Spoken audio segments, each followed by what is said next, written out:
waxaa isguursaday qoladan reer xamarka gabar ah iyo qolo kale hadda ma afka kuma dhufanayo xoogaa fog adraafta degan hay marka gabadhu adraafta ahayd yarkuna reer xamar u ahaa nairobidan inay ka dhacdaan umalayna qisada sagaashanaadkii marka jikaduu la soo galay waxbuu la adeegay waxbuu la kariyey waxbuu la jarjaray muqdisho marka la joogana arrintaa waa arrin iska dabiici ah laakiin dhaqanka gabadha gobolka ay ka timid mamnuuc waaye ninku inuu waxyaalaha galo marka waxay u aragtay nin naag ah oo aan dhaqan ninba lahayn oo xishoonayn oo khusuusiyaadkeedii iyo soo dhex galay guurka 60 jirka ah wali ku sii socon صح waxaa jira marmarka qaar oday maaragtay nin iyo maama isqabaan oo maaragtay 60 isla gaareen laakiin odaygii raba inuu markaas guursado صح kaas maxaa ka dhihi lahayd oo yacni ilmaha labadooda waa u koreen nolol way seestaan wali waa wada joogaan wax walba waa sidii ahaayeen maasha Allah maxaa ka dhihi lahayd inuu asaga damco inuu guursado mar labaad يعني horta qalbiga waxa uu soo degdegay maadaama maamadii ay wali saalix u tahay inay xaas ahaato ya aan ka hadlayn waliba mashaariic odayaashayada iyo ay ku sheegstaan jiro oo aan ognahay bulshada ka dhex jira مثلا waxay oranayaan islaanta markay da'da gaadho gogosha firfircooni ma ku helaysid waxay tahay waxaa maqlay sidoo kale markuu ninka 4 naagood uu qabo 4 dumar ah nin xoolo haystana uu yahay mararka qaar in maamadii koowaad ama maamadii labaad uu xitaa qaarkood ay ku dhihi karaan booska iyo banay waa ku duceynayaa yani hanti iyo wax walbaan ku siinayaa يعني waa wax iga dhaadhici waay like qofki intaas oo nolol ilmahan ku dhashay la soo wadaagtay la joogtay ee banay booska lacagan ku siinaha hantiyan ku qoraa ma garanaysaa ma taqana ee banay booska yani intee ka imaaday uu wada yeero yiraahdo tee ee banayso oo ku tafadulaysa waa sheeqo bal waxa ii sheegtaa intee ka socotaa runtii anaga bulsho reer magaala manihi bulsho waxaan iska nahay dhaqankii miyiga nagu dhow yahay aad noogu dhow السلام عليكم ورحمة الله وبركاته أصحاب تلمانتين وسلامنتين مالين وناكسن أما هبين وناكسن هاد بعد عد والبسيطة أي أتهاي وقتها إن شاء الله تعالى ما أنت برنامج وحي نكو هاد للدونا ومرتس لو كل نوغي هاي دكتور الشيخ أحمد محمد فارح ديلي أدير ديلي ayaa marti inoogu ah barnaamijkan ama podcast-gan oo maanta oo inuu ku falanqeyn doono buugiisa uu qoray ee hilinka gurdoonka iyo hagaha qoyska insha Allah ta'ala arimo qoys waaye arimo qoysna waa iska jecelnahay saa ogtiin page-kan arimo badan oo qoyska aynu maaragtay ma taqana ku soo bandhigna insha Allah ta'ala barnaamijka sida caadada ahayd boolaashi Samiira bariyaha way iga maqnayd waqtiina umalayna aroosa noo dhacay soo dhaw marka insha Allah ta'ala hadani Samiira waa isu soo laabanay barnaamijyada halkoodii ayay ka sii soconayaan dabcan دكتور شيخ أحمد ديلي سؤال شيء ugu horeyso aniga aan ku weydiinaa horta waxay tahay sida tusaale ahaan cutubka koowaad ee buugaaga aad ku qortay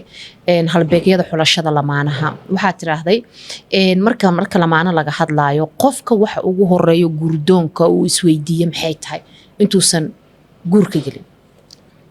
بسم الله الرحمن الرحيم الحمد لله رب العالمين وصلى الله وسلم على سيدنا محمد وعلى آله وصحبه أجمعين حقيقة aad baan ugu farxsanahay mar labaad inaan studio-ga ku soo noqday sanad kadib waxaan idin leeyahay runtii arooska iyo hawlaha hadda sheegtay hambaliyo ilaahay subxaanahu wa ta'aala haydi barakeeyo waxaan kaloo kaaga mahad celinayaa kaalinta muuqata oo aad ku leedihiin arrimaha qoyska page-kiinu wax laga yaabo dadka qaar baaba xataa waxay dhahaan ka sheekeynta arrimahaas xoogaa waa laga fiican yahay waa dad xoogaa shahwadooda iyo ay dadka zaa'id tahay oo hadduu nin yahayna naagaha iyo haweenka daneeyo hadduu gabar yahayna saas maahan qoysku waa noloshayada ummadda oo dhan waa qoysku markuu burburo xubin ummadii kamida ayaa burburtay waxaana laga yaabaa waxyaalaha ka dhasha ama consequence waxa la dhaho waxyaalaha ka dhasha burburkaas inay ummadda dhibaato weyn u soo jiidaan at the same time qoysku hadduu hagaago dadka ka soo baxaya inay noqdaan dad waxtar ah oo ummadda waxtara oo xubno firfircoon oo meel walbo ay bulshada uga jiraan bulshada ka tiriya ay noqdaan. taas haddaan usoo noqdo su-aashii ahayd su-aasha u horeyso qofku la rabo inuu isweydiiyo runtii xoogaa waxaa diidanaya dad waxaa jira fii xayaatin guurdoon iska ah oo qofku arkuu la hadlayaa telefoonku arkuu dirayaa saacad walba waa guurdoon shukaansi ziyaada ah fariin hadduu qoraayo fariintiis waa shuxa dhaqankaasi dhaqan fiican maaha. waxaan aada iyo aada maaragtay runtii qodobkaas ugu qoray boogga inaad naftaada isweydiisid horta diyaar ma tahay. haddaad diyaar tahay ahlan wasahlan, haddaadan diyaar ahayn inaad gasho waxay keeni kartaa dhibab aada u badan. markaad diyaar tahay ood isweydiinaysid maxay tahay jawaabta waxa weeye diyaar ma u tahay maadiyan nafsiyan macnawiyan qof oo maaragtay runtii xaaladiisu markaas hadduuba helo lamaanihii hawshii fulin karaa. hadday gabar tahay u suubata waxyaalo badan oo dee khaladaadana la geliya waa ka warqabtaan. waxyaalaha hadda bowga aan ugu qoray qodobkaas waxa waaye dad baa waxay ka dhigteen master risky meel ay wax ka tunguri ka raadiyaan. ninkaas inta hadalka macaan loo sheegayo waxaas ii soo dir waxaas ii soo samee waa arrin aad runtii ceeb u ah dhaqanka soomaaligan aan ku fiicnayn. barnaamijkii asalka ahaayoo shukaansiga ahaayoo qeyb guurka ka mid ahaana aan ku fiicnayn. sidoo kale rag iyo gabdho dhalinyaro ah shahwaba ka raadiya oo tawaasulka iyo xiriirkaas isle ama dareen ka heshaan. dareenka hadduusan ciddii lagu gudan lahaa ama lala gudan lahaa aysan diyaar ahayn laftigiisu waa dhib.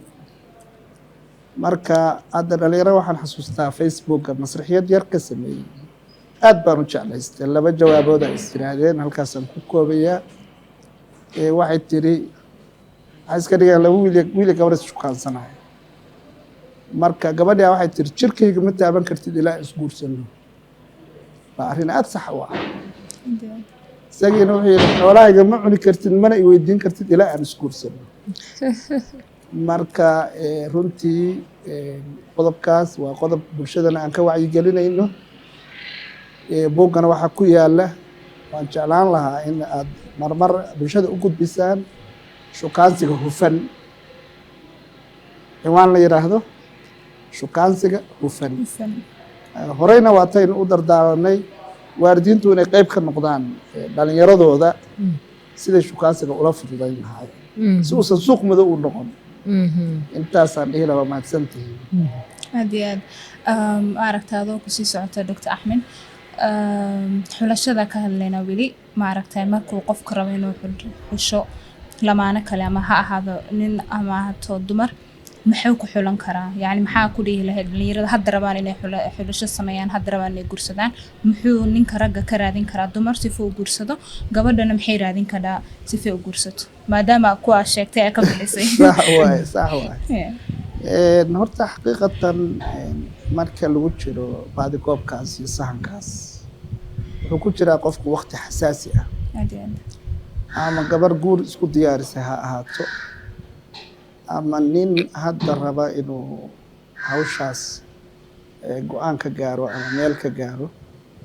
horta waa waqti xasaasi ah oo runtii u baahan soo jeed iyo dhiifoonaan u baahan. hal jawaab lagama bixin karo. hal jawaab waa daraaso kaamil ah. runtii waanaad aragteen inta boggu arrintaa ku noqnoqday iyo inta uu u sameeyey halbeegyo iyo waxyaalo saaciideynaya. waxaanana marna ka tegeyn gabadhuna malaa'ig ma helayso ninkuna malaa'ig ma helayo. qofku wuxuu ku talagelayaa qof ceebihiisa leh bini aadan ah gafahaya qaybo wanaagsanna leh. marka waxaan raadinaynaa oo isku barbar dhigaynaa kee badan qaybihiisa wanaagsan baa active ah mise qaybaha xun baa waxay yihiin qaybo oo aad u sarreeya. marka sidaas miisaankaasaana shareecadu ku dhisan tahay aad iyo aad مثلا markii laga hadlay khamrada iyo turubka waxaa la yidhi wa ismuhumaa Akthar. akbaru min nafcihima marka micnaheedu waxa weeye turubkaa shidada badan iyo khamaarkaas iyo khamradaas nafciyaa ku jira waxbaa nacfiyaa ku jira laakiin maxaa lagu xarimay dhibaatooyinkooda badan marka haddaa is tiraahdo nooc malaa'iki ah oo dhan walba ka hagaagsan raadi labada dhinacba ama marka hore aan ku fashilmaynaa helista waa fahamteen aan malayn aad iyo aad markaan isguursanaa isku wareerayna ilaa aniga malagaan rabay moogta ma rabin bini aadan marka ana waxaan dhihi lahaa su-aasha kasii habboon waxa waaye maxaan iska ilaalinaynaa aad iyo aad taasaa ka habboon marka ugu habboon waxa waaye ceebaha oo qofku yeelan karo oo reer dumiska ah waana qofka lala noolaan karo inaan iska ilaalin مثلا qofkii waa diin la-aan waa akhlaaq la-aan waa xishood la-aan xuduud xirta ma leh dhaqanadiisa kalaa lagu yaqaan dariskaa ku yaqaan qaraabadaa ku taqaan dadka galaasmaydkaa baa ku yaqaan dadka wax ka gataa ku yaqaan qofka bini aadan buu la macaamilaa qofku ma ahan qof oo keligiis meel ku xiran haddii lagu ogaado arrintaas khayrkuuma soo wado ma heshiin karnaan qof aan wax xira lahayn qodobka labaad waxa weeye faamilka uu ka soo jeedo faamil aa heshiin kartaan weya wad wax isku darsan karnaa ama si kale haddaan u iraahdo bulshadu aqbashay faamilku reeray daris leeyihiin xaafad bay degan yihiin ma dad oo laga cawdi bilaystaa mise waa dad oo la aqbalay oo bulshadu ka adeeg dabaqad iyo waxaa ka hadli mayno laakiin waxaan ka hadlaynaa bulshada ay la nool yihiin miyay ka mid yihiin mise ka mid maahan xagga sharta qodobka saddexaadna waxa weeye oo ugu dambeeya aragtida sharciga ah in labada qofba qof kale ku qanco laakiin haddaan tira heblaaya ii sheegtay oo waa noocii aan rabay sax maaha ama hebelaa ii sheegayo ama sawirkaa arkay hadda waxyaalaha mashaakilka ugu badan sawiradan filtarada in lagu samaynayo saddexdaa qodob waxaan isleeyahay waa saddexda ugu daran ama ceebaha kale waa inaad isu diyaarisaa saa ugu sabri lahayd saa u aqbali lahayd saa u maaragtay ula noolaan lahayd waa inaad isu diyaarisaa ma fahamta qof kastoo bini aadan ah ilaahay wuxuu siiyey negative iyo positive keliya waxaan iska ilaalinaynaa markaan xulashada ku jiro saddexdaa qodob oo dee xataa caruurtaada aan u fiicnayn ila meesha waxaa la rabaa xataa aakhiradaada iyo jannadaada iyo naartaada aan u fiicnayn midka ugu dambeeyaan leeyahay markii la is arkaa la isku qanco dad baa iska fududaysta laakiin runtii qof aada ku qanacsanayn lama noolaan karto qofkuna markiiba waa ku dareema inaada qanacsanayn mar hadduu ogaado qofku inaada qanacsanayna kalsoonidiyaa lumi kalsoonidii markay luntana qoyskaa burbura marka aniga waxaan dhihi lahaa xulashada intaasa general la dhihi karaa ama haddii la yidhaahdo qodob qodob ha loo hor istaago dee waa in la akhriyaa buuga oo daraasadda ku qoran tahay halbeegyada shay kasta shaygaan iyo shaygaan kee fiican gabadha qaraabada gabadha fog ninka qaraabada ninka fog reer dibadeedka reer gudaha wax walba waxaan dhignay isbarbardhig marka في النهاية وعلف interesting واي هرتا توبيك انت بل أرنت قرابة كورن بل هدي جودها أجرين هدا تتعب تقرابة تقولسد والله ولا بتشويس ولا بتبجرا لا بتشويس يعني كهذا بينه تناحن يتنافع في النهاية ومروه يسي إسقبه وحقوقدي إسكربة أما إلما أبتها هذين قرابها هذين أما هكذا فوق هذين ساسا كهذين أما أجنبي وهكذا هذين مركا كهذا نقاشا كفرن يضاد مرك ضد يدنا معهم تناحن يتنافي عن ضد يد وحواي كي أو كي باسيفي عن ضد يد هالكا واي marka kow anigu waxaan leeyahay ha laga soo gudbo xayndaabka ajnabiga Soomaaliha la guursado xaraan kama hadin moogta وحنتهنا ما دهين هاي قرها لا هذين قبلها يويلش قار أجنبي جاي هاي وسقبه هاي قرها لا هذين لكن واحد له جويس كلا كافية قف كان اسكو ضبك يسكو دقنك يسكو فكرك يجودها عن إسلامنا هاي بانكسو دركا ما فهمت waxa imaanaya gobolada kala fog مثلا tusaale ahaan Djibouti waa gobol Soomaaliya dad Soomaaliya walaalahay oo jecel lahaa degan Isiolo iyo Gaarisa waa darafka kale Jigjiga iyo gobolka Liibaan waa darafka kale Bari iyo Boosaaso waa daraf kale dadka saa u kala fog oo dhici karta intay isfahmaan oo isdhex galaan inay marwo qaaliya iyo mudana qaaliya isla noqdaan laakiin waxa ka baqaynaa in waxyaalaha qaarkood la isla fahmi waayo cabsidaas qab maxaa kamid ah dhaqanka miya مثلا waxa laga yaabaa de walaba gobol oo kala fog dhaqan ahaan waxa laga yaabaa waxyaalaha qaarkood inaan xagga laga qadarin dhankaasna مثلا qisooyinkaaba lagu fahmaa waxa iskuursaday qoladan reer xamarka gabar ah iyo qolo kale hadda ma afka ma dhufanayo xoogaa fog daraf atraafta degan hay marka gabadhu atraafta ahayd yarkuna reer xamar u ahaa Nairobi dan inay ka dhacdo marina qisada 9-aadkii marka jikadu la soo galay waxbuu la adeegay waxbuu la kariyay waxbuu la jarjaray Muqdisho marka la joogana arrinta waa wax iska dabiici ah laakiin dhaqanka gabadha gobolka ay ka timid mamnuuc waa ninku inuu waxyaalaha galo marka waxay u aragtay nin naag ah oo aan dhaqan nin balahayn oo xishoonayn oo khusuusiyaadkeedii iyo soo dhex galay adu gabadhi markiiba reerkoodii dadka ku daray reerka way cusbaayeen waxay tiri hal iga furo markii la yiri problemkana waxay tiri markii la iga furo sheega markii arrintii la xalii waayo la kala furay bay sheegtay waxay tiri ninku ma aha nin wanaagsan jikadeedii man ka dhex saari waayay iyo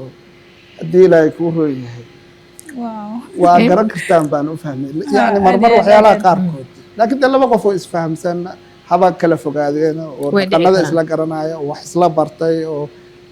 waxyaalahaas oo dhan qadarin karo oo wax akhriyay oo waa laga yaabaa inay ka badbaadaan soo gudub waxaa timid familka ila 3 darajo waay dadka isku dhawaanshaha kala fogaansho yani gabadha habartay dhashay gabadha abtigay dhalay ilma adeerka dhow familka xoogaa isku dhow hoose iyo familada fog magaalana way noqon karaan kale magaalana way noqon karaan marka runtii dadka qaar anigu ay ku jiro waxay leeyihiin haddii xididnimo lagu kala xishooda la rabo abtinimo caruurta abtiyaal helana la helo safaarad iyo isku xir bulshadana la helo waa inay labada qoys kala fogaadaan ما فهمت انت بوا ايماني لكن قولي كلا igu khilaafsana waxay leeyihiin qaraabada ku soo wada aruuraysa marka xoogaa liico gabadhii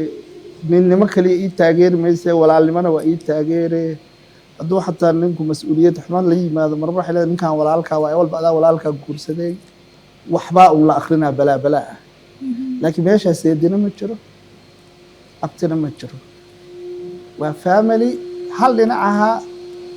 oo wixii xididnimada la lahaana de maxaa xidid ah qof nin awalba abtiga ahaa waxba sodognimadii ma kordhinayso awalba abtiga ahaa ma fahamti habarartaas habararayba ahayd hooyay la dhalatay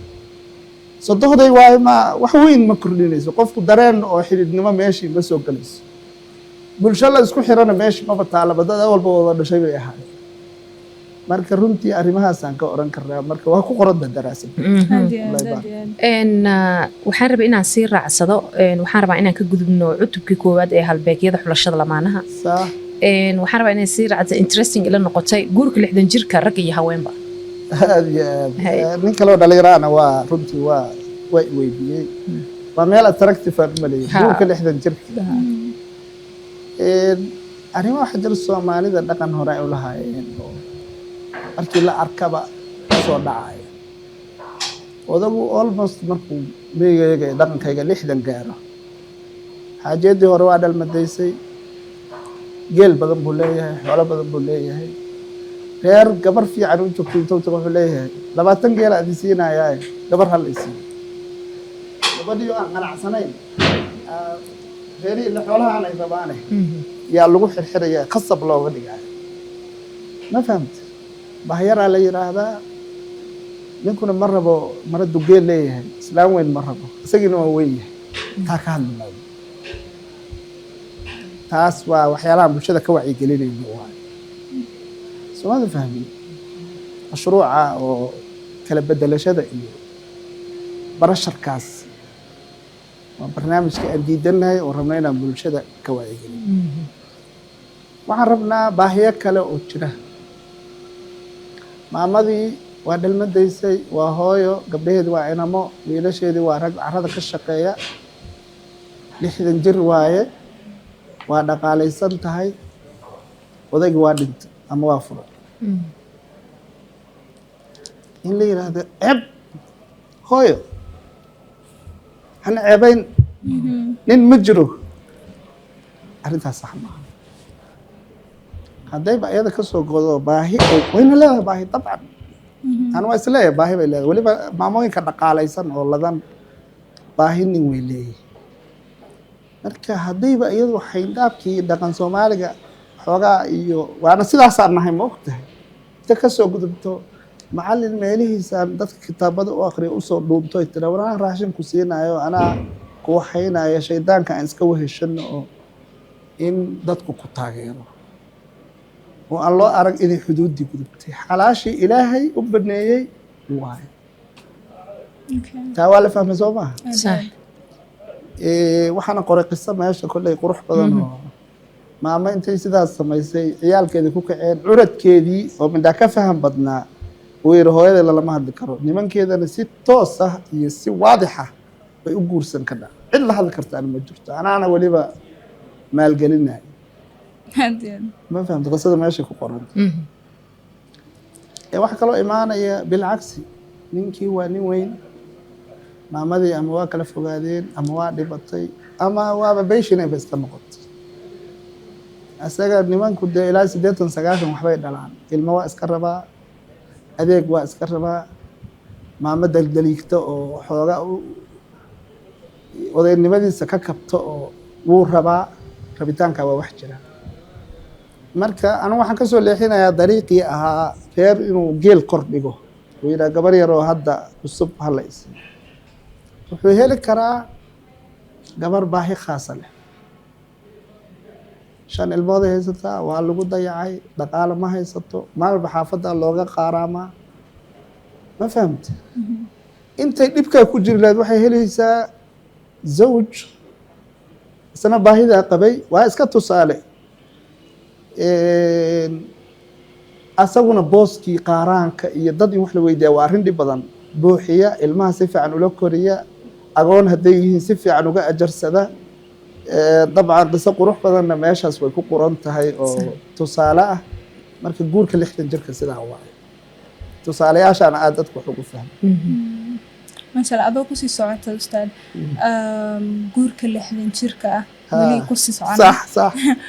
waxaa jira marmarka qaar oday maaragtay nin iyo maama isqabaan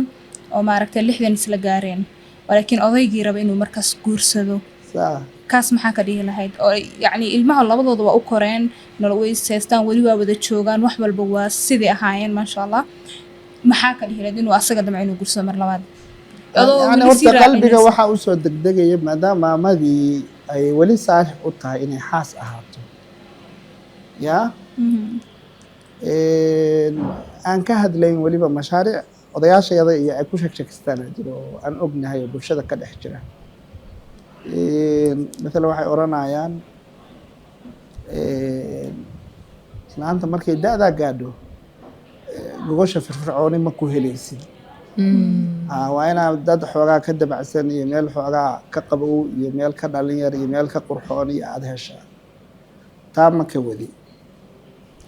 labadan qof waxaa munaasab ah hadday hadda weli saalix u yihiin inay isxaas iyo zawj isku noqdaan aniga waxaa ila fiican inay sidooda u noolaadaan Soomaalidu waxay tiraahdaa xoortii laga dhamay xagaagii iyo xusuus baa geera lagu ilaashaa labadan qof maraaxil badan ay isla soo mareen asaguna hadda waxaa laga yaabaa maamadiisii oo wax walba u qabanaysa iyo iyadana odageedii wax walba u qabanay u jooga sida quruxda badan waa inay wada noolaadaan laakiin haddii isagii wax u muuqdaan cid hadda ka mancin karta ilaahayba kama mancin مثلا wuxuu rabaa caruur yar inuu dhalo maamadu ma dhalayso ma garat ba asaga caruur yar caruurtiisaas waxaa laga yaabaa inay asagoo 70 jir 80 jir ama dhacay ama dhintay ayagay soo baxaan uu isleeyahay hadda Soomaalidu waa isgarabsatay dadka waaweyn oo adigu dhashay baa waxaynaya waxaan xasuustaa nin oday oo baadiye 3 xaas ku leh baa waxa ku dhacday TB xoolo badan iyo 3 reer ku leeyahay baadiye islaamo waaweyn u badan marka wiilal adeer u yahay waxa keeneen magaalada TB odaga haysa la yiri qolbi u kireeyeen neef baa loo soo qalay meeshaas waxa la isku daray baan iyo daweyn ragana markii hilibka iyo adduunkaas loogu roonaa dareenay loomana ogolo inuu ku noqdo reerihi وماشي دينعنا كرنتيل وكي هاي دينعنا gabar dariska ah oo garoob ah oo hoos kala heshiiyay waa guursaday waliba si qarsoodi oo guursaday gabadhii uur bay yeelatay reerihii waa soo dacway odagiinaan meesha ku jira gabadhii naga uureeyay garoobka naga dhista gabadha marka reerihii waxay ku noqotay nooc sadma ah adeero intaas reeraa ka soo tagtay waa jiranay waa lacanaantay oday aad baa loo canaantay laakiin waxaa lagu khasbanaaday in gabadhii loo aroosiyo oo mar haddii wax dhaceen oo ay yimaadeen markii gabadhii gabar bay dhashaa lagu yeeray nin qaraabadaabaa iiga warramay qisada usbuuc markii maalintii gabadhiibuu u walqalay maalintii walqalkaa meeshii laisugu yimid dad badan gabadha yareedo umushaayadu soo qaatay waxay gabadha in la iga gataan rabaa qofkii inuu iga gato baan rabaa markaas waxa la adeer maxaa ka hadlaysaa dad lama gadi karo wax qiimo ma ay joogtaa ma waa ka qaalisantaa wax walba dee waxay maxay canaanadayseen anigu hawshaan aan rabay ilaahay dadkaanu isiiyey maxaa la ii canaananay marka runtii ninku dareen kale waa yeelan karaa oo dhinacyo kalaa waxay iska tusi karaa laakiin sida sahlan waxa waaye waa asaabahu lkibar 60 jir kadib waa cumrul qaalib ku jiraa fag iyo aroos cusub iyo gabar cusub iyo anigu waa hawl ila shida badan laakiin cid ka mancin karta oo oran karta ma uu yeeli karo ma jirto ma cid ka mancin karta ma jirto laakiin sida quruxda badan ha ba hadana Soomaalida waxay u dhigaan maamadii way duqowday fasaxada shaysi firfircooni badan ilaa asaga waa duqowday firfircooni far badan ma lahan soo arkinta haddaan u garsoorno labada qof walba ciladaha uu leeyahay oo da'du keentay de qofka kale u guursanayo way qabsanayaan aad ha Soomaalida fahmay laakiin baxawo gabadha odageedaas iska rabtaa oo idoon la khasbin oo geel lagala bixin waxay leedahay meeshii daciriya iska jira dhankaan markaan seerkaya ka hadlaynaan ka hadalay uruf yani raggii dumarkii ma sino horta marka hore dumarkaa badnaa markii hore wadamo yar maahan caalamiyan xataa sida statistikiska iyo lagu sheego dumarkaa badan hadda mise marka hore mar walba tirada ragga iyo tirada dumarka Soomaalida waxay ku maamaadaa dumarka iyo hadalkuba duca la'aan bay iska tarmaan oo iska bataan waa mahmahaas reer mudugayaga waxay tahay maaqaan aan maqalay ka mid marka labaad gabar kasta reedi waxay u tahay inay nin la fanqasho laakiin nin rag badan waxa jira aan gabarna guursan karin iskana jooga laakiin gabar aan nin guursan karin waa naadir xaggaana way kaga badan yihiin marka saddexaad nimankii mas'uulka ahaa oo shaqada ka bixi karay oo gabadhi isku aamini jiray waa yariyeen waxayna u badan yihiin mas'uulkaasi raggaas xaasas kale ama 60 ha gaareen ama 40 ha jireen qof kale lagu bartay la bartay waay waxyaalahaas oo dhan marka waxay barashar gareynayaan waa ogahay gabdhaha mutaqafiinta inay jeclaan lahaayeen in mashruuca la yareeyo meesha laga saaro laakiin horena waataa idinkugu sheegay mashruuca guurku mashruuc oo riyaadiyaada maahan xisaabaad maaha kow labo zero kow lagu daray kow waa labo maaha calafaa iska jira rabitaana iska jira laba qof oo kastoo isguursanayso ilaahay isla rabo daaqaday iska arkayaan aada adigu ogeyn dadaa waxaa ku gabadhaa wala saaxiibtaa guursanay adiga caawa alla ninkaa waxay ku dooratay yani waxaan ka wadaa guurku si kastoo wax uga qaldan yihiin oo sidii fiicnayd uusan ahayn waa mashruuc calafa waaye gabar hadda saaxiibtiina oo idinku taqaanaan waa nin guursanaysa maskaxdaa raadinaysa ninkaa maxay ku dooratay kama jawaabi karti waa sax ma ka jawaabi karti marka annaga dadka waxaan u tilmaamaynaa sida fiican mooyaane ma samayn karo qawaaniin oo aan la dhaafi karin ma fahamti qofaa waxa ani hadda shaksiyan maadaama aan ridmahan aada u daraasay anaa marmar isku fakera sheekh axmed ahaan matalan aabbahay raxmatullaahi caleyh anoo yaroo 3 jir 4 jir u dhintay hooyada labaadna waan ahay nin dhalinyaraan ugu ahaa ma fahamti shaqadiisa askari uu ahaa sarkaal ciidanka ah laakiin ninka hawshaa ka shaqeeya waa un wuxuu qaataa waa mushaar maamo hooyada ka horreysuu qabay 2 ilmood ay lahayd markuu hooyada guursanayay reerihii aniga ka soo jeeday asaga dhalay si u diideen wax war maxaa haddaad guursatay 2 ilmood kaliya kuu jooga laakiin reerihii ma ogeyn yaa wax yar kadib inuu dhiman doono ma garata marka marmaraa waxaan isdhahaa war adiga sheekh axmed ah haddii siyaalaha aa sharxaysid aabbaha u dhaqbi lahaa maba timaadeen adduunka ma fahamta yani hadda nin dhalinyaro ah oo isagii oo kale hadduu ila tashada aniga waxaa leeyahay gabadha waa cusubtaha 2 ilmood keliyana waa dhashay iska imaanso waana dhalee kuwa kalena way kuu dhalee laakiin wuxuunbaa wuxuu tusay inuu maamo labaad guursado sheekh axmed iyo bahdooda dhalo kadibna uu degdeg ku dhinto ma garan waa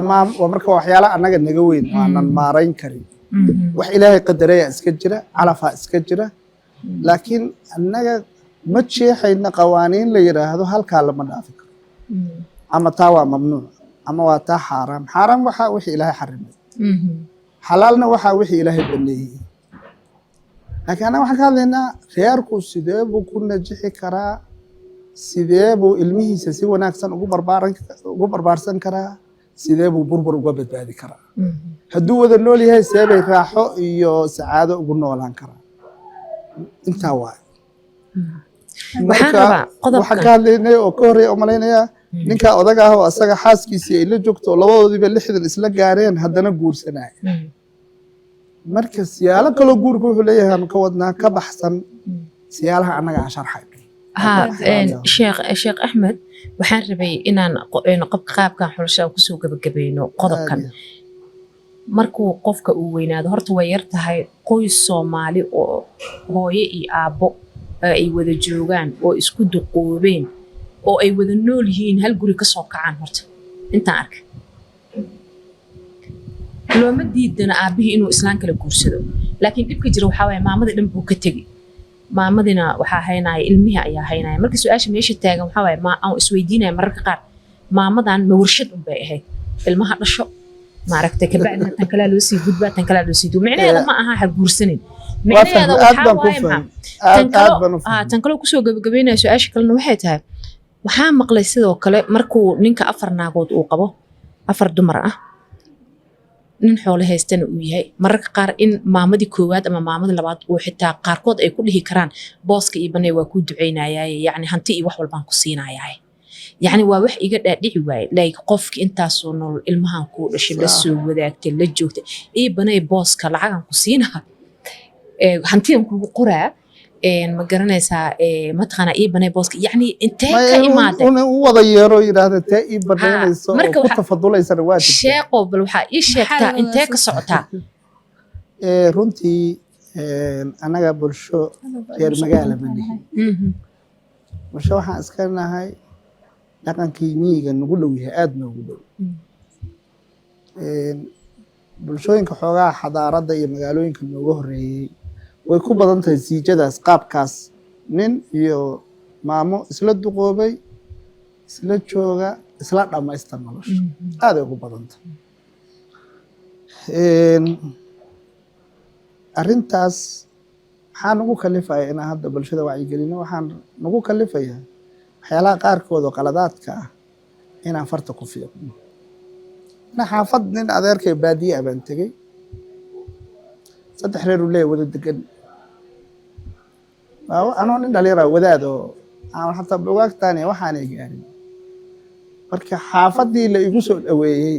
oo anigu aan hooyanayay adeer maba imaanayo soo fahmi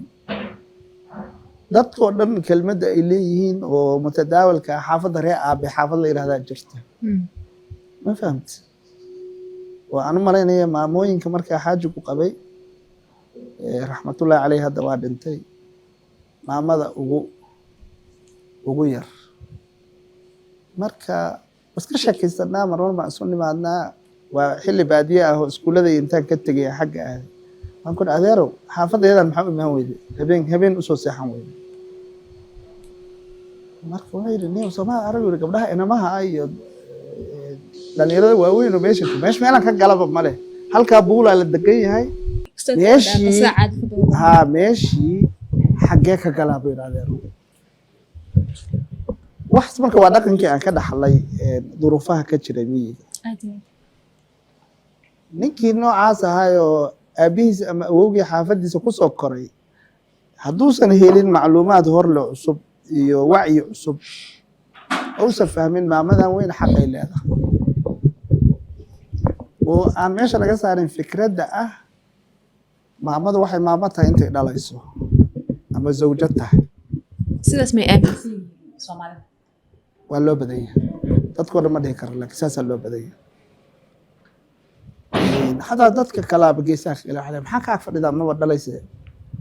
oo fahamti marka mashaariicdaas runtii waa mashaariic dhanka naga soo gashay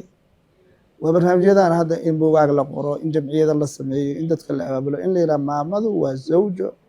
inta xaq hooyinka laftigooda qoys aan waxaan maqlay aan meel isaga xirannahay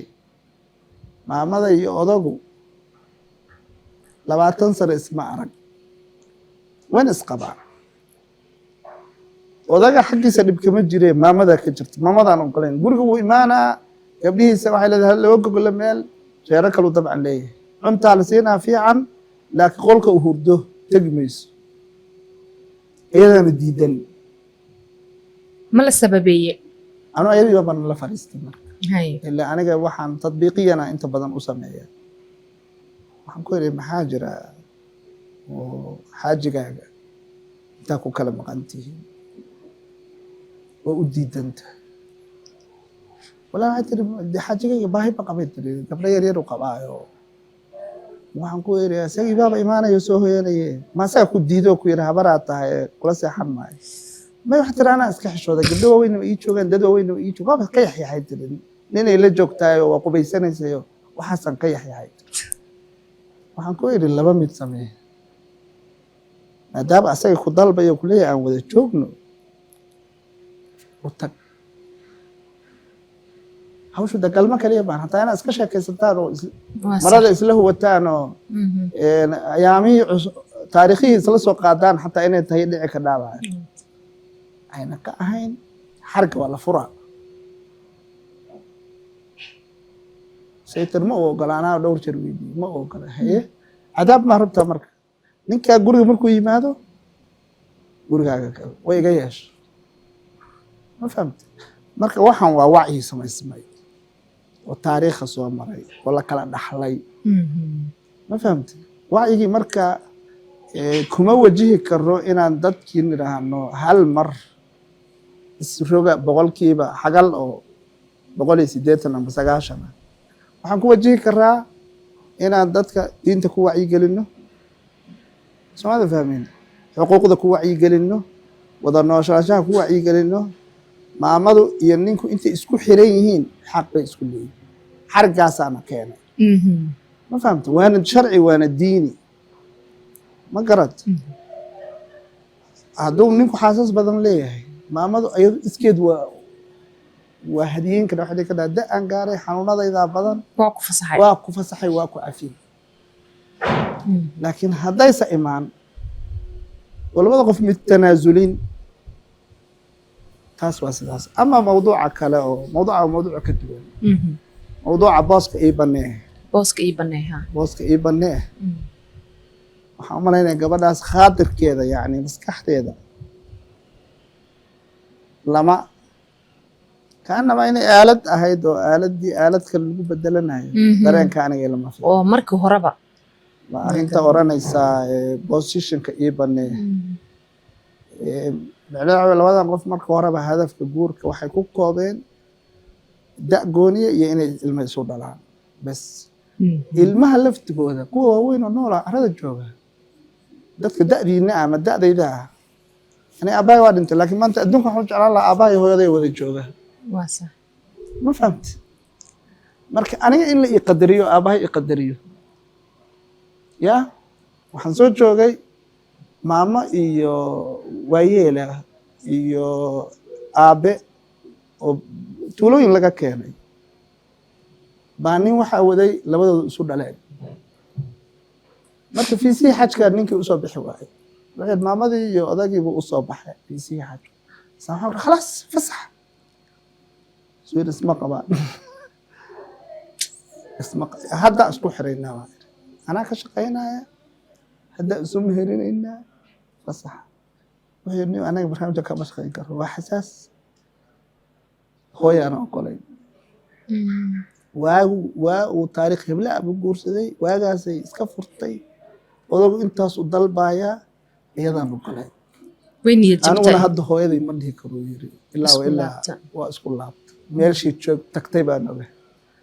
adi maxaa kuu ficnaan lahaa baa maxaa jeclaan lahayd hadda maanta adiga adoo nin weyn oo aabihii hooyadii xajisiinaya maxaa ku inay wada joogaan ismaada fahmin maxaa meel fog ka hadlaysaa Nairobi waad aragteen guryaha islii dadka qaar way isla degan yihiin marka islaana waxay tiri qol baa iga bannaan qolaan qol la rabnay ma garan islaanta markaan booqday ay waxay tiri qolka odaygaa degan qolkaana anaa degan iyo gabar qolkaana wiilashaa degan halkaa qolaan hayna markaasa waxaan ku yiri reerka laba qolay rabaane ma adii odagaaga xagga isugu wareegtaan gabdhaha ziyaado noqonaya gabdhahana reerka gabdho badan ma wataan hal gabar ay wataa eedaan la dejinayn isma qabnay tiri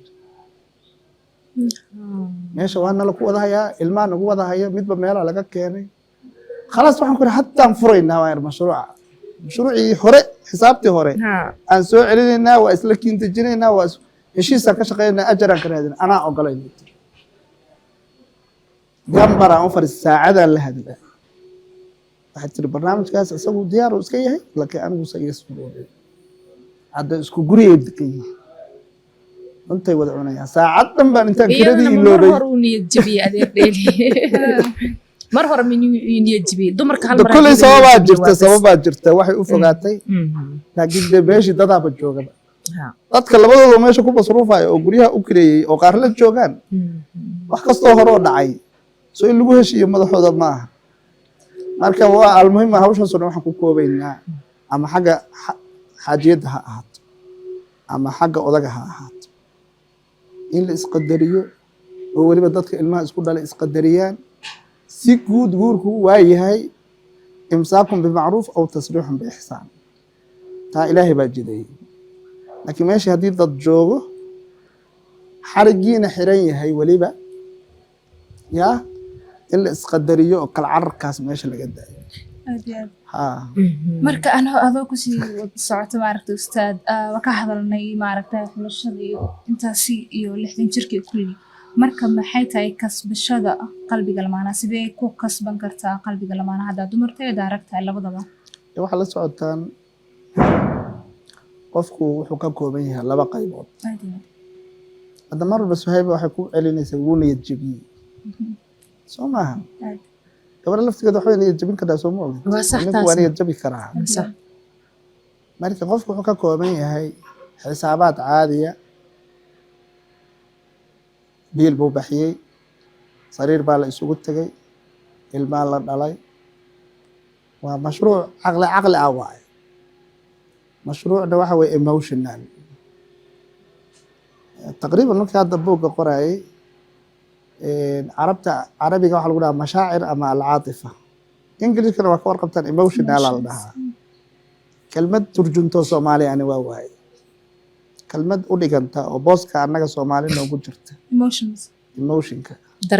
dareenkii waa wax mushtarak feeling buu iska noqonaa laakiin kelmad booskaa ku jirta oo loo isticmaalo jacaylka iyo nacaybka iyo hilowga iyo karaahiyada iyo carada baabkaa loo isticmaalo dadka psychologiga iyo daraasayaa aada u yaqaana mashruuca kelmad loo isticmaalo malihi ma fahamte walidaalika xisaabaadka uguma jira dadku markay isku yimaadaan rasmiyaada isugu imaanayaan heblahay soo dhawow caawa maraadaan leenahay hebelow aawo biilkii ilmaha wixii kaloo dhan waa laga saaray waxaana keenay baan u malaynayaa hawkarkii iyo shaqadii cuslayd oo bulshada iyada miyiga haysatay waaye yaa hadda qiso yaroo idaajaa sheegay baa ku jirta meeshaas oo mahmahda la yidhaahdo baroorta orgiga ka weyn yaa maa maqasheenaa u malaynaya qisadaas baroorta orgiga waa ka weyn yani gabar iyo wiila xoogaa dareen jacayl iyo doonitaan aa dhex maray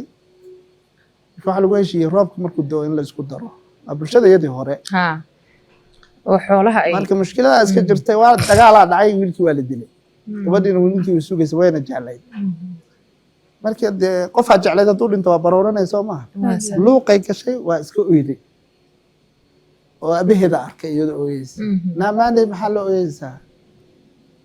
inuu weydiiyana mama ahaynba iyadoo ninkii lagu xiri lahaa uu dhintay oo la dilay oo geeridiis maanta lasoo sheegay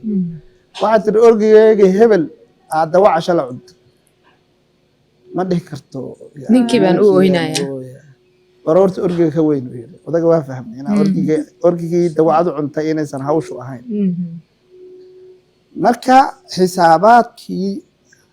xataa anan dad waaweyn oo waayeela ah oo markaan daraasooyinkan qoray waayeel aan isleeyahay 50 sano ka hor 60 sano ka hor ay guursadeen 100 sano ka hor ku dhawaa ama sheekadeeda helay aan wareystay maamooyin waaweyn waxaan ku yidhi dareenkaa wax ma ka jireen inaan ninkaaga jeclay inuu ku jeclaa waa jiray ma sheegi jirta waa ku jeclay ma dhihi jirta may xataa maxamedow ma dhihi jiray maxay dhihi jireen dareenkoo dhan waa wejiga body language dareenkoo dhan body language waa ma fahamta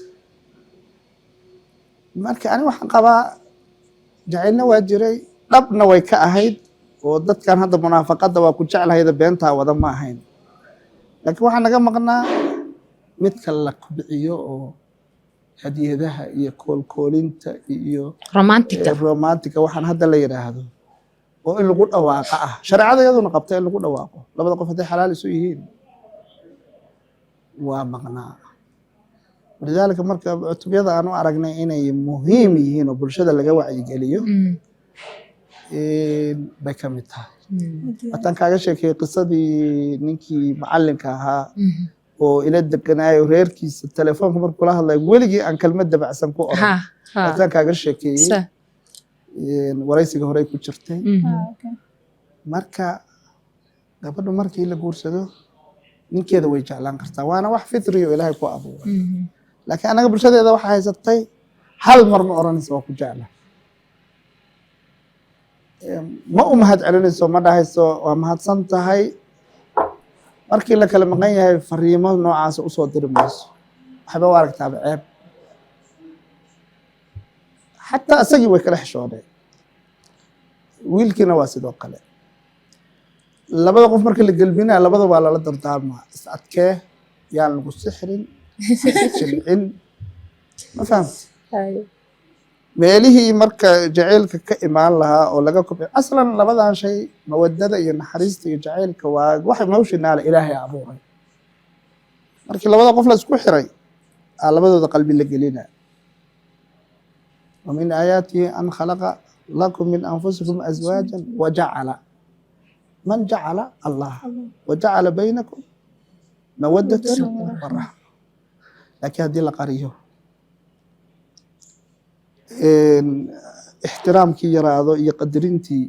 احترامك قدرنته وحيالها قبعية كمده هذه يدي اللوايو كلمة دي معاني اللوايو أسلوبكي fiicnaa qofka loola sheekaysanaayo la waayo labada qof inay marmar isla baxaan la waayo waqti in la isi siiyo la waayo wuu damaa awalla ilaahay abuuray wuu damaa marka buga waxaa ku qoran sababaha uu soo kaco adiga ilaahay abuuray ilaahay waxa iska leh laakiin yani makhluuq oo dhan uu ku abuuray xayawaanka waa aragtay ilmihiisa ugu naxariisana caqlina ma leh suu difaacayo waa aragtay ilaahay abuuray laakiin waxaa la rabaa duruqii lagu kobcin lahaaba oo farsamada ahaa iyo halbeegyadii labada qofba ayaa ku qoran arrintaa keliya ayaga keliya maa ilmaha xataa gabadha yartaa weliba hooyooyinka gabdhaha waa ku adag yihiin hooyooyinka foodleya la yiraahdaa waa la bahtilaa idinkaas soo maray waa taqaanaan shaqooyinka lagu adkeeyaa natiijada ka dhalatana waa ka warqabtaan ayadoo yaroo kurayadoo weli adduunka aan kala garanayn aamid wuxuu leeyahay xabiibatii waa ku jeclahay kelmad aysa weligood reerkeeda ka maqal inay duusho marka baallo waa inay yeelato ma garado marka arrimahaasoo dhan waxay keenayaan qoysku laga soo bilaabo awoowe ilaa qofka ugu yar ilaa baallaha in lagu dhaqmo mashruucan la isqadariyo la is ixtiraamo waxaana ugu mudan labada qof oo isdhashay iyo dadka isdhalay ma fahamta waa in meesha xisaabaadka kaloo dadka dhex baroo dhan laga saaro maxaa imaanaya haddii la iska daayo oo rasmiyaad keliya lagu macaamilo biraha waa aragteen matoorka waataan waagii ku miisaaliyey matoorku hadduu usa olyo lahayn waxaan waa olyo kale يعني كفكر النبي محمد صلى الله عليه وسلم وعائشة أو قبر يرى أساقنا وفيفت أبف كنتن بكويدا لها أن ترتنو وانا عيارة نقطة والنبي إلهي دورتي ما قبر يرى تبنجرأة مراسي أهي لا برتما يولا عيار سيناي أيادنا مركي حوغاه لبستي وعصلاتي وحير هدنا عن برتنو وكديري تلك بتلك waxaasoo dhan waa talaacub waxaa kaloo ilaahay ku khasisay cayaarta dhex marta ninka iyo xaaskiisa ajaraa ka socda sida fikriga oo kale wax kasta oo qofku ku iscaadinayo qofka kale oo ilaahayna baneeyey ajaraa ka socda maxaa yeele waxay qeyb ka tahay labadan qof inay is aaminaan isdhex galaan maalan meelaha dhibaatadu ka dhacda waxaa ka mid ah qofku ninkii wuxuu rabaa inuu wax saxo mashruuc dheer oo dhib badan marka sixiddii wuxuu boynti garaynaa qaladkii tusaale ahaan gabadhii waa nadaafad daranta laakiin barwaaqo badan oo kaloo haystaa positive badan oo kaloo haystaa barwaaqadii ma sheegayo waleenaa wax yahay wasaqda badan leh urtada ah naga dhaaf waxaa naga nadiif gurigaan maysaga tagnaa kelmadaha marka ayada daweyn mayaan dhaawacay noqonaya ninkaa meelu soo egtay kuma rabo hawlo kaluu ku jiraa ayadana radal ficilay samaynin ka xanuun badankii marka qofaa jecesha markaa rabti inaad saxdid lama sixi kara miya maanta lama sheegayo waa la sixi karaa see loo saxaa heblaayo soo fadhiisa inta umul ciyaal caruurteyda hooyadeedaa tahay taasaa ii samaysay taasaa ku fiican tahay taasaa ku fiican tahay taasaa midna ka tegi maayo intuu heli karo wanaag laakiin haddaa nadaafadda ku dari lahayd ka waran walaalay intaas xifriya isaga qaadanayna sixir furiye mataqaanaa sixir furiye waxa waaye wax isha dadka looga duwaayo soomaalidu sixir furiyay tiraahdaa ma garat qolada reer koonfurkana waxay dhahaan cawra tir ma garat markii wadii waxay dareemay qadarin waxay isleedahay markaa waabad sharafan tahay intaa yarta ma iska hagaajis ninka laftigiisu waa la mid gabadhii suu ninkii maalin biilka u diraayo u dadaalayo iyadii qalbiga ugu haayo maalin wuxuu leeyahay naa waa iga go-antaha lacagta dab baysaa ugu shiday ma garad wuxuu leeyahay warheeda ila qofkan waxba kugu rabtay intaa lacagta bixinaysa qoftaa ila bini aadamba maaha waxba uguma waxaysmid marka waa inay tiraahdaa walaalow bal allah iskoo fududeeya soo dadaal wuxuu dareemaa marka qof welina u naxaysa una turaysa duruuftiisana ku qaadata inay tahay waxaa kaloo qodobka meelahan saldhiga waa waxaa kamid mahadcelinta qofku wuxuu dareemaa markaad tirahdid waxaa qabatay shay wanaagsan waa mahadsan tahay wuxuu dareemaa xataa jirka dheecaanuu soo saaraa sacaadada ma garad laakiin markii qofka la inkiro xataa naartaa lagu galaa wuxuu yidhi nabigu sala allahu alayh wasalam labada qodob ay naarta ku galaan sala allahu alayh wasalam tukthirna lacna wa takfurna alcashiir marka runtii wuxuu rabaa mashruucaasi in si fiicanna loo daraaseeyo si fiicanna looga taxadaro maasha allah tabaaraka allah aad iyo aad ba maaragtay waxyaalo badan uga faa'iidnay maanta ustaad topika waxaan rajeynayaa maaragtay buugga inaan akhrin doono su'aalo badan sheekooyinkii wixii dhan aad u gudageli doono marka anoo kusoo gabagabeynayno aad baa waxa uga hadashay damaca ragga iyo labaday gursan saddex waxaas kulli marka su-aashayda waxaa waaye damaca raggu ma dhammaadaan runtii waxyaalo waxaa jira rag iyo dumarku isaga mid yihiin waa bini aadan dareen ay leeyihiin muslim ay wada yihiin mu'miniin ay wada yihiin laakiin waxyaalo waxaa jira ilaahay u kala duway limaslaxatin ma walaysa dakaru kalunhaa gabaraa ka qodhay daraasad meesha aan ku turjunnay masriyad ah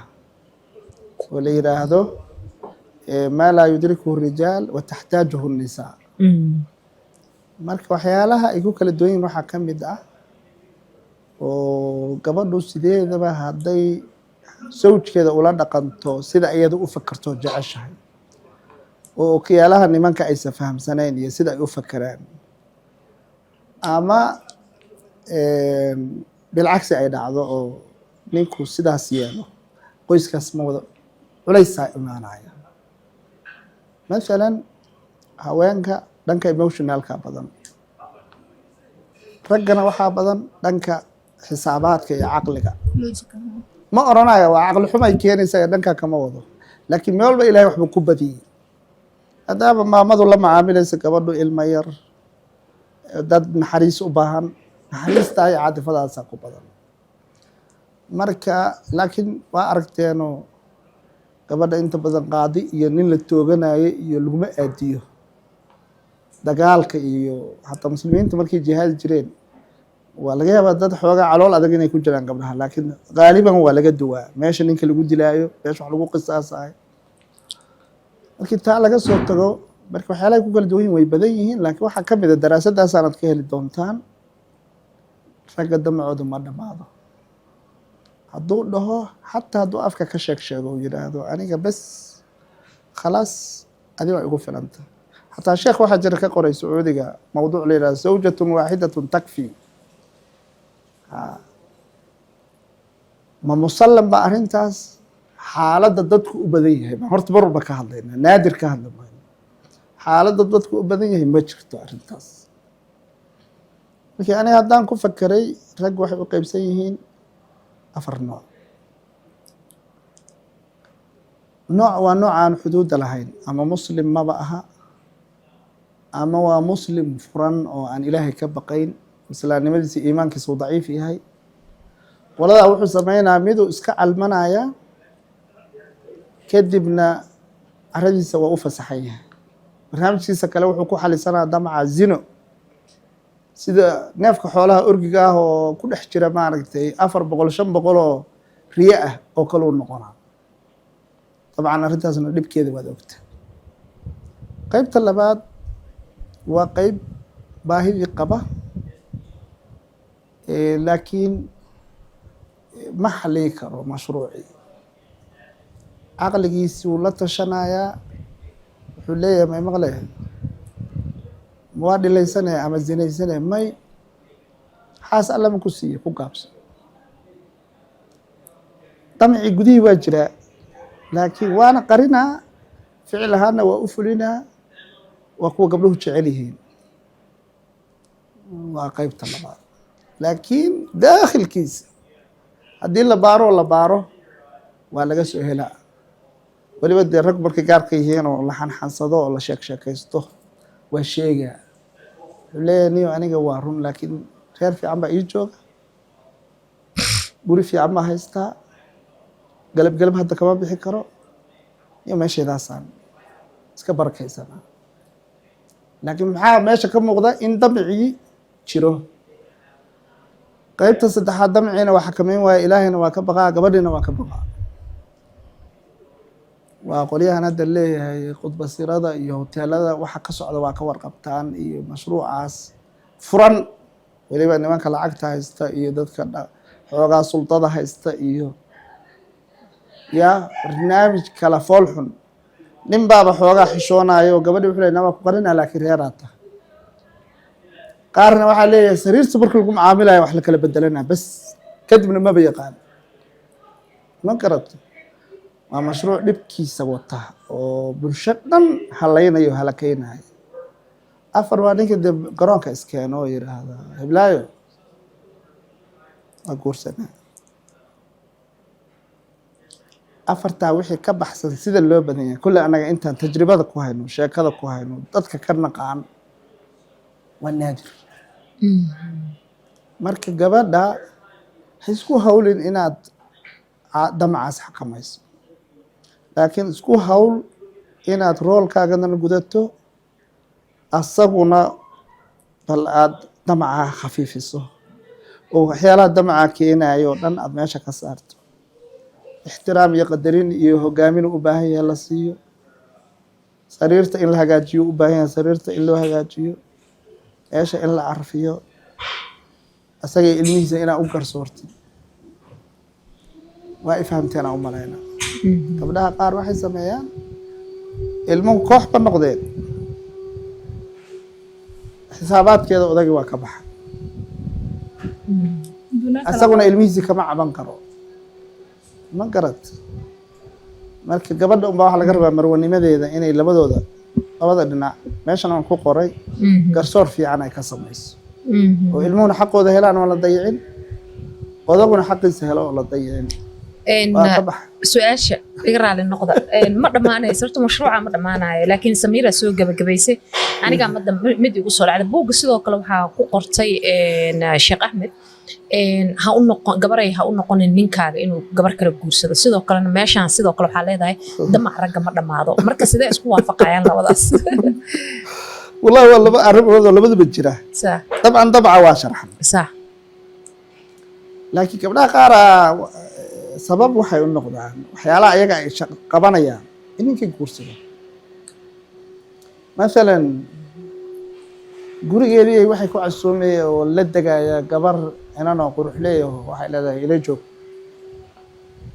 marka waa sabab, adaa sababta iska lahaa. guriga hortiisa xataa arrinta maseer keliya maaha, si guud mashaakilaad badan baa waxa xal u ah gurigu inuu barayfad yahay. soo wada fahma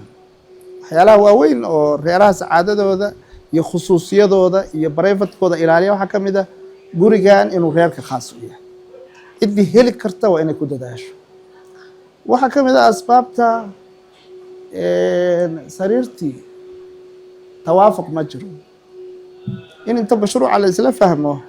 keer la siiyo, labada qofba ay muraadkooda helaan, waxay ka tahay qayb. mashruucii waa la iska indhatiray, waa la iska dhaga tiray, asbaabtu ka mid yahay. gurigii laftigiisu noloshiisa waxaa laga dhigay guri cariiri oo dhib badan oo noloshiisu adag tahay. insaankuna inuu maslaxadiisa raadsado waa ku abuuranta.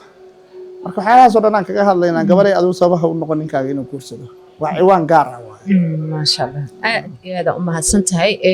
دكتور شيخ أحمد محمد فارح ديلي سيدا وناكسن يا أدنوغو فافايسي بوغان هيلينكا جوردونكا iyo hagaha qoyska oo lagu soo bandhigi doono haduu Ilaahay yiraahdo maalinta Jimcaha ah taariikhda 6 bisha labaad nomad galabtii casar kadib insha Allah waxaan soo qaban qaabiyahay Samira mataqaana meesheedii jaamaca cultural center ma sha Allah ya soo qaban qaabiyeen aad uma santahay waxaan xaflada barnaamijka in dad badan ay ka faa'iideysan doonaan ugu horeyso newly wedded gabadha waxa mataqaana cabsi badan bay gelisay cabsi ma jirto just buuga qaado sidee tahay u raac I think inay wax walba ma arkin oo ay hagaagayaan insha Allah aad uma santahay adeer dheeli adinkana asxaabta aad uma santiin sida wanaagsan ee barnaamijka mar walba aad noogala qayb qaadataan channel-keena aniga Samiro aad idinkaga mahad celinayna wixii talay tusaale halka hoose inoogu dhaafa hadii aad su'aalo ka qabtaan barnaamijkan halka hoose inoogu dhaafa insha Allah adeer hadii uu joogo Sheekh Axmed waan weydiin doonaa su'aalihiina iyo waxa aad qabtaan inta ka horeysa dhamaantood ay isku doon xadin leenahay assalaamu calaykum waraxmatullaahi wabarakaatuh dad Nairobi joogtana hay maamin buugan bandhigiisa waa Jimcaha taariikh 6 haduu Ilaahay nafta nagu simo nomad casar kadib الله يبارك السلام عليكم.